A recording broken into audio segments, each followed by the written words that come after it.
بنورنا الدنيا وننشر في الفضاء أملا ونعلي عزم همتنا فمن طلب العلا وصل.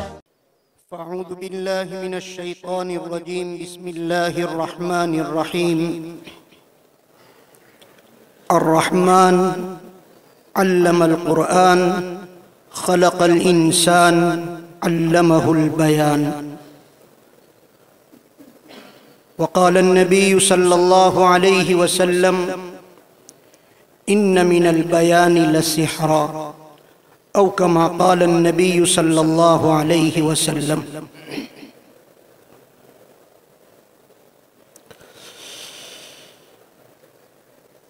حضرات اساتذہ کرام اور عزیز دوستو،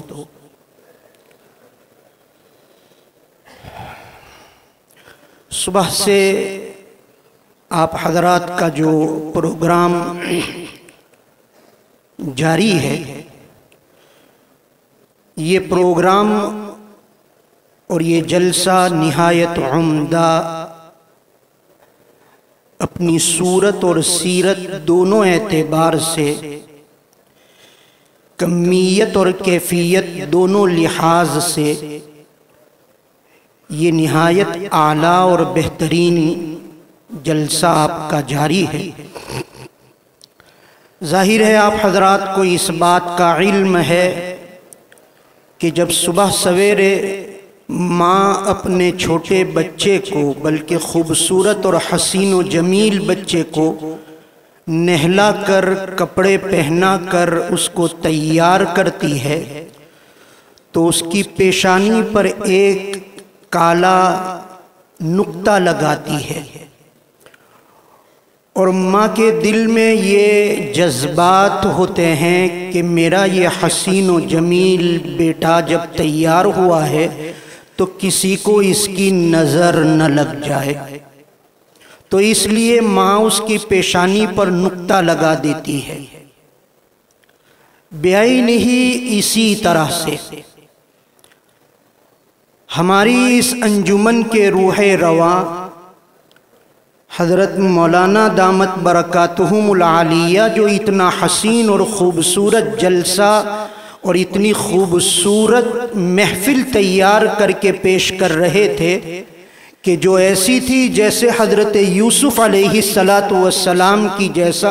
جیسی حسین صورت بھی اور حسین سیرت بھی، اب اس کو نظر نہ لگ جائے تو مجھ جیسے کالے ٹیکے کو آپ کے سامنے کھڑا کر دیا کہ اس جلسے کو کہیں کسی کی نظر نہ لگ جائے، اور اس کے نتائج جو چاہے جا رہے ہیں وہ سارے نتائج 100% بلکہ 100 سے بھی زیادہ فیصد حاصل ہو جائے، اس لیے یہ نقطہ لگایا جا رہا ہے۔ اللہ رب العزت حضرت مولانا کو جزائے خیر عطا فرمائے۔ عزیز دوستو، حکم یہ دیا گیا کہ 5 منٹ پر اپنی بات مکمل کرنی ہے، تو میرے ذہن میں یہ بات آئی کہ 4 منٹ پر گھنٹی بجا دی جائے تو 5ویں منٹ پر بیٹھ جایا جائے، لیکن بیٹھتے بیٹھتے کھڑے ہوتے ہوتے مولانا نے فرمایا کہ 5 کے بجائے 10 منٹ بھی ہو جائے تو آپ کے لیے گنجائش ہے، اس لیے بات شروع کی جا رہی ہے۔ آپ کے ہمارے اساتذہ کرام اس ہماری گفتگو کے مخاطب ہرگز نہیں ہے، ان حضرات سے دعاؤں کی درخواست ہے کہ آپ دعا فرمائیں، اللہ تبارک و تعالی مجھے ہمت عطا فرمائے۔ گفتگو آپ حضرات سے کرنی ہے، اور آغاز یہاں سے کیا جا رہا ہے کہ اللہ رب العزت نے اپنی نعمتوں کو شمار کراتے ہوئے قوت گویائی کو اپنی ایک نعمت قرار دیا۔ الرحمن علم القرآن خلق الانسان اور علمہ البیان۔ علمہ البیان، قوت گویائی کو انسان کی ایک نعمت اللہ کی جانب سے ایک انعام قرار دیا گیا، تو ظاہر ہے اسی لیے منطق کی اصطلاح میں انسان کو حیوان ناطق کہا جاتا ہے، اگرچہ یہاں ناطق عقل مند کے معنی میں ہے، لیکن ظاہری اعتبار سے بولنے والا جانور، حیوان ناطق۔ اللہ تعالیٰ نے انسان کو باقی تمام جانوروں سے ممتاز بنایا اس اعتبار سے کہ اللہ نے انسان کو سمجھنے اور سمجھانے کی قوت یعنی قوت گویائی عطا فرمائی۔ انسان بول کر اپنی بات کسی کو سمجھا سکتا ہے اور انسان سن کر کسی کی بات سمجھ سکتا ہے۔ یہ صلاحیت کسی دوسری مخلوق میں نہیں ہے، اور اسی وجہ سے انسان کو اللہ تبارک و تعالیٰ نے بلکہ انسان کے سلسلے میں یہ مشہور ہے کہ یہ اشرف المخلوقات ہے۔ پھر اشرف المخلوقات میں سب سے افضل اگر کسی کو قرار دیا تو وہ مسلمان ہے، اور پھر مسلمانوں میں سب سے اعلیٰ طبقہ وہ آپ کا طبقہ ہے جو قرآن مجید کی تعلیم اور قرآن مجید کے تعلم کے ساتھ یا حدیث اور حدیث کی تعلیم اور اس کے تعلم کے ساتھ جڑا ہوا ہے۔ تو فرمایا خیرکم من تعلم القرآن وعلمہ، یعنی علماء اور حفاظ کا جو طبقہ ہے وہ طبقہ سب سے بہتر اور سب سے اعلیٰ طبقہ ہے۔ اور یہ جو علماء ہے، ان علماء کرام کی جہاں بہت ساری ذمہ داریاں ہیں، وہیں ایک بہت بڑی ذمہ داری علماء کرام کی یہ ہے کہ وہ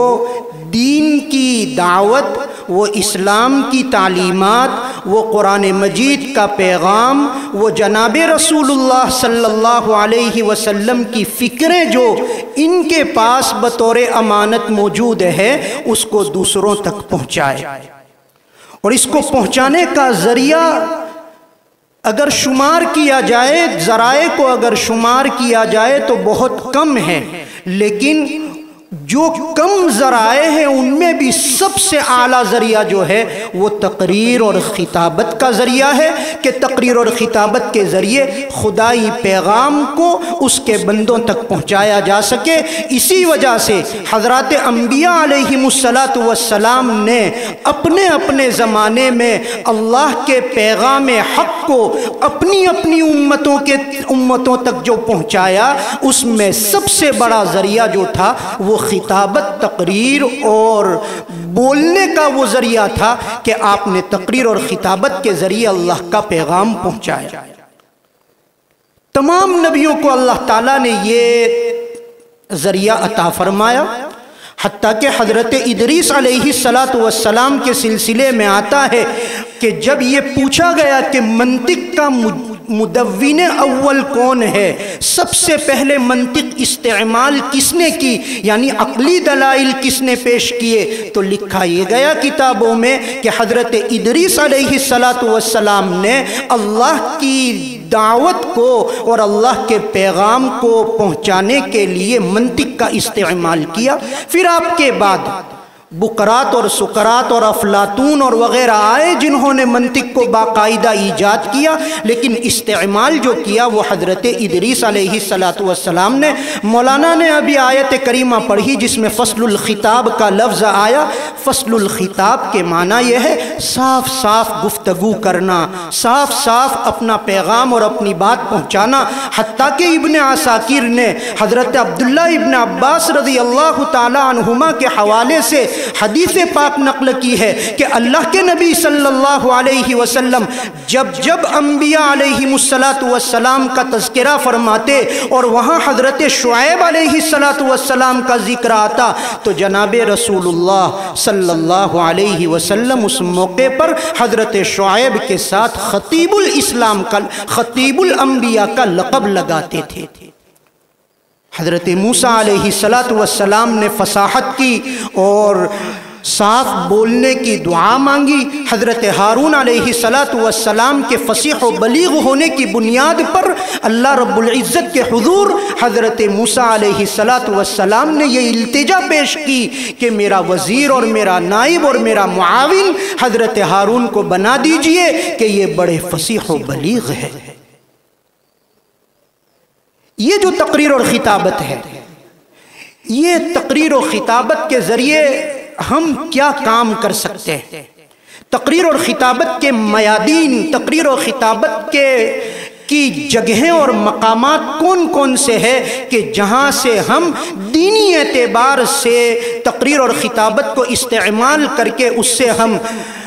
مذہب اسلام کی اور مذہب حق کی خدمت کر سکتے ہیں، تو ایسے 3 ذرائع، ایسے 3 میدان ہے جہاں ہم تقریر اور خطابت کے ذریعے سے دین کی خدمت کر سکتے ہیں۔ اس وقت اس دنیا میں سب سے پہلا مرحلہ کہ اس وقت اس دنیا میں تقریباً 8 ارب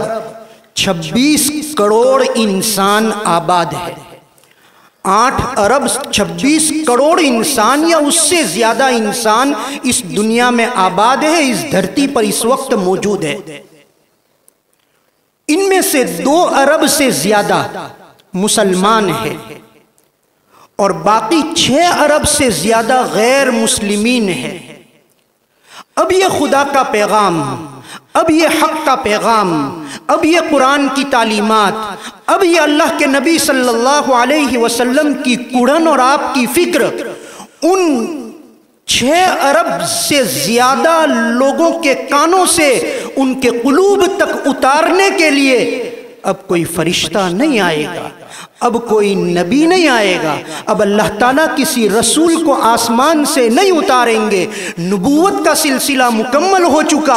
اب اگر ان 6 ارب پیاسوں تک خدائی پیغام کو پہنچانے کی ذمہ داری اگر ہے تو وہ کسی فرشتے پر نہیں، بلکہ وہ یہی 2 ارب جو اللہ کو ماننے والے ہیں انہی کے ذمے یہ ذمہ داری آتی ہے، ان کا یہ کام ہے اور ان پر یہ بات عائد ہوتی ہے کہ وہ ان 6 ارب پیاسوں تک، 6 ارب اللہ کے بندوں تک اللہ کا پیغام پہنچائے، اور اس کے لیے سب سے بڑا ذریعہ تقریر اور خطابت ہے۔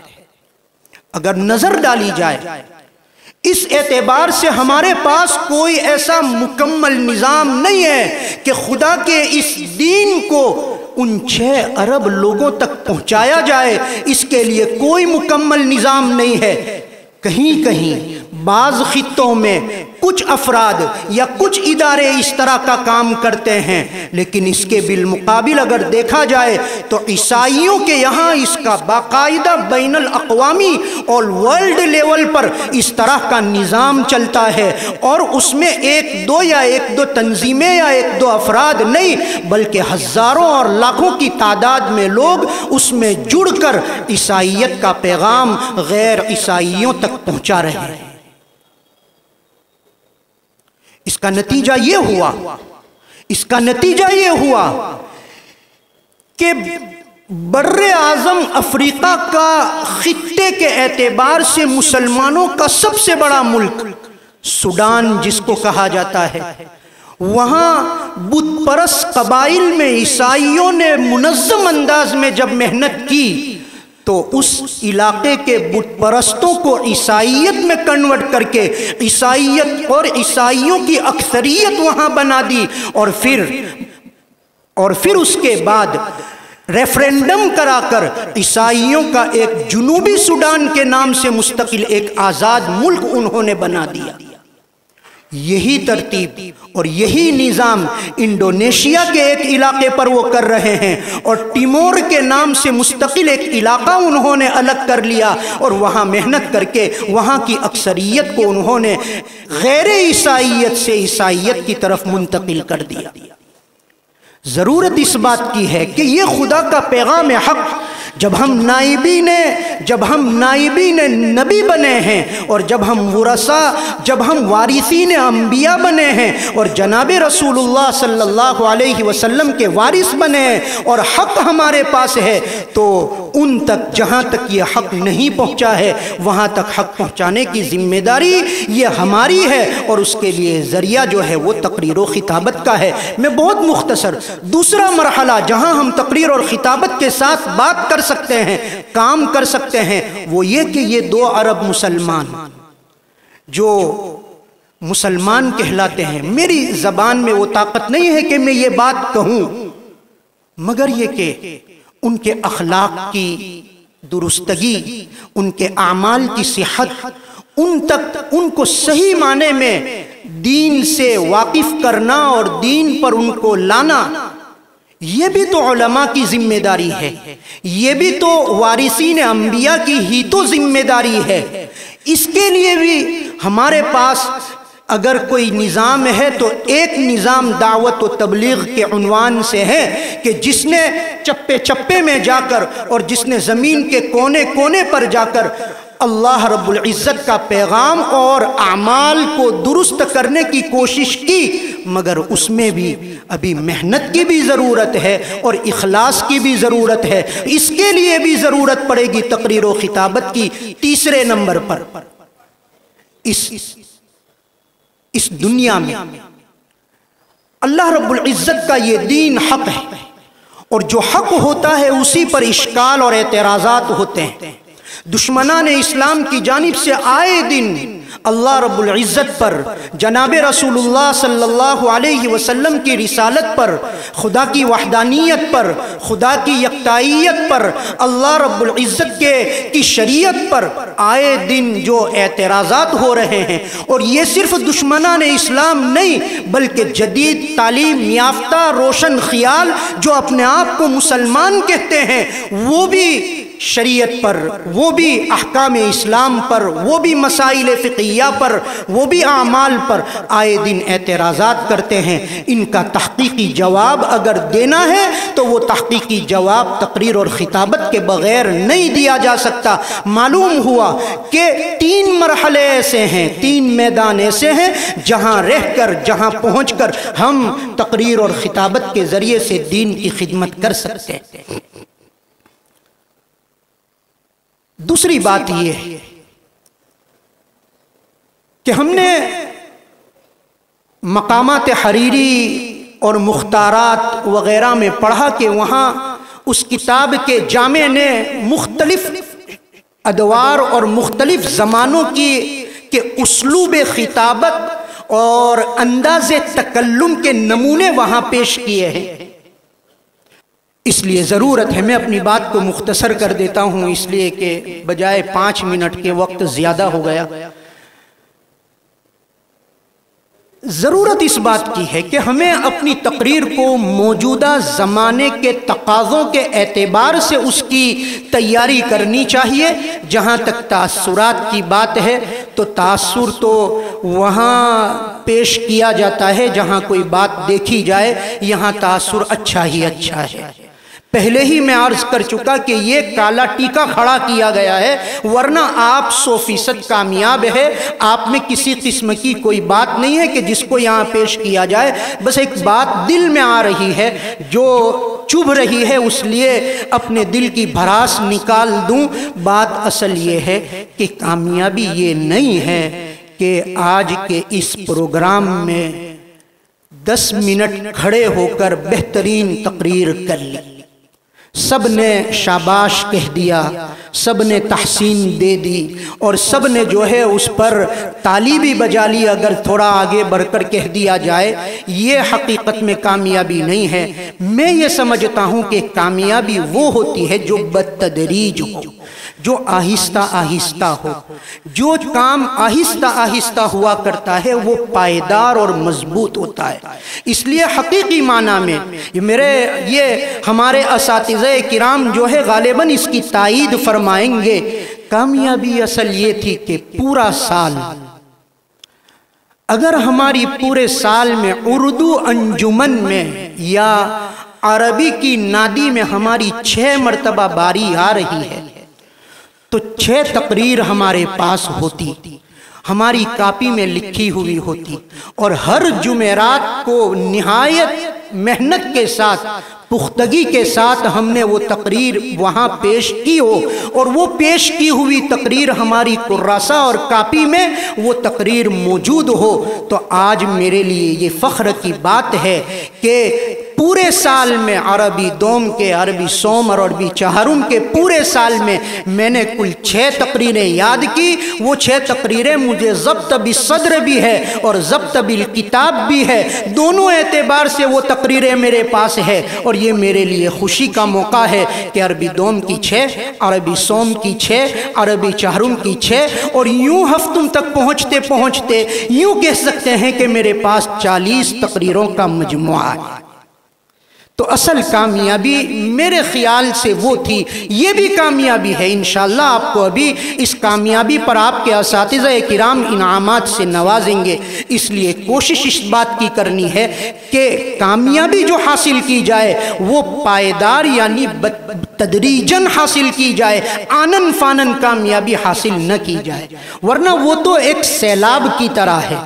وہ تو ایک آندھی کی طرح ہے کہ تھوڑی دیر کے لیے آئی اور گزر کر وہ جھونکا جو تھا وہ اس کھلیان سے، اس کھیت سے گزر کر چلا گیا۔ اس لیے ضرورت ہے کہ کوشش کی جائے۔ علامہ اقبال نے ایک موقع پر فرمایا، اس لیے یہ کوئی ہمارا جو ہے آخری، یہ کوئی منتہا اور یہ کوئی مبلغ نہیں ہے کہ یہاں آ کر بات پوری ہو گئی، ابھی زمانہ باقی ہے، طالب علمی کا زمانہ باقی ہے، تقریر و خطابت کے سیکھنے اور مشق کرنے کا زمانہ باقی ہے۔ اقبال نے ایک موقع پر فرمایا، تو شاہین ہے کام ہے پرواز تیرا، تو شاہین ہے پرواز ہے کام تیرا، تیرے سامنے آسمان اور بھی ہے۔ یہ شاہین جو اقبال کے یہاں آتا ہے نا، علامہ اقبال رحمت اللہ علیہ کی کل نظمیں اگر شمار کی جائے تو 300 نظمیں علامہ اقبال نے لکھی ہیں۔ ان 300 نظموں کے اشعار جو لوگوں نے شمار کیے تو تقریباً 10,500 اشعار ہیں۔ ان نظموں کے علاوہ اقبال نے صرف جو اشعار کہے، جو نظموں کے تحت نہیں بلکہ صرف اشعار ہے، وہ بھی 200 کے قریب ہے۔ تو کل ملا کر علامہ اقبال رحمت اللہ علیہ کے اشعار جو ہے وہ 1200 کے قریب اشعار ہیں۔ اب ان 1200 کے قریب اشعار میں انہوں نے 41 اشعار میں 41 اشعار میں انہوں نے شاہین اور عقاب کا لفظ استعمال کیا ہے۔ اور یہ جو شاہین اور عقاب کا لفظ جو انہوں نے استعمال کیا ہے یہ ایک قسم کی تشبیہ اور استعارہ ہے، لیکن یہ کوئی شاعرانہ تشبیہ اور شاعرانہ جو استعارہ نہیں ہے، بلکہ ایک حقیقت کی عکاسی اور ایک حقیقت کو انہوں نے شاہین کے ذریعے سے بیان کیا ہے۔ ایک تو شاعر ہوتا ہے وہ کسی بھی چیز سے تشبیہ دے دیتا ہے۔ آپ نے پڑھا ہوگا یہ شعر، باللہ یا ذبیات القا قلنا لنا لیلا من کنم لیلا من البشری۔ شاعر اپنی محبوبہ اور معشوقہ کو جنگل کی ہرنی کے ساتھ تشبیہ دے رہا ہے۔ تو یہاں اقبال جو شاہین سے تشبیہ دے رہا ہے یہ کوئی جنگل کی ہرنی کی تشبیہ کی طرح شاعرانہ کوئی تشبیہ نہیں ہے، بلکہ حقیقت کو بیان کر رہا ہے۔ اور وہ مسلمانوں کو اور خصوصاً مسلمانوں میں آپ جیسے نوجوانوں کو خودداری سکھانا چاہ رہے ہیں، بلند ہمتی سکھانا چاہ رہے ہیں، اعلیٰ اور عرفہ بننے کی تعلیم دے رہے ہیں کہ شاہین میں خودداری ہے، شاہین میں بے تعلقی ہے، شاہین جو ہے وہ اپنی منزل کو حاصل کرنے کے لیے، اپنے شکار کو حاصل کرنے کے لیے پوری کوشش کر لیتا ہے۔ تو اقبال بھی یہی کہہ رہا ہے کہ میں اپنے نوجوانوں میں یہی بات تلاش کر رہا ہوں۔ آپ اقبال کے شاہین ہیں، آپ کے اساتذہ کے عقاب ہیں، آپ کے والدین کے عقاب اور شاہین ہیں۔ وہ آپ سے یہ تقاضا کرتے ہیں کہ آپ کامیاب نوجوان بنیں، آپ مفید نوجوان بنے۔ اللہ رب العزت ہمارے مولانا تشریف لا چکے ہیں، اللہ رب العزت آپ حضرات کو نہایت مزید کامیاب بنائے، آپ کی ان محنتوں کو قبول فرمائے۔ آپ کے پیچھے انجمن کے اراکین نے جو کوششیں کی ہے اللہ رب العزت ان سب کو بہترین بدلہ عطا فرمائے، اور اللہ رب العزت ہم سب سے راضی ہو جائے۔ وآخر دعوانا ان الحمد للہ رب العالمین، فجزاکم اللہ خیر۔